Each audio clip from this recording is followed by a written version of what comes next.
Hi everyone! Welcome back. It's me again, Jovi, and I'm so happy that you guys are watching one of my videos. So for today's video, gagawa tayo ng Pentagon pots.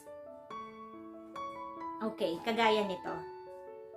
Gawa siya sa semento, kaya medyo mabigat siya. Ayan. Maganda siyang lagayan ng mga succulent plants, mga indoor plants. Ayan. Sa advice ko guys, pag gagawa kayo nito, liitan nyo lang po.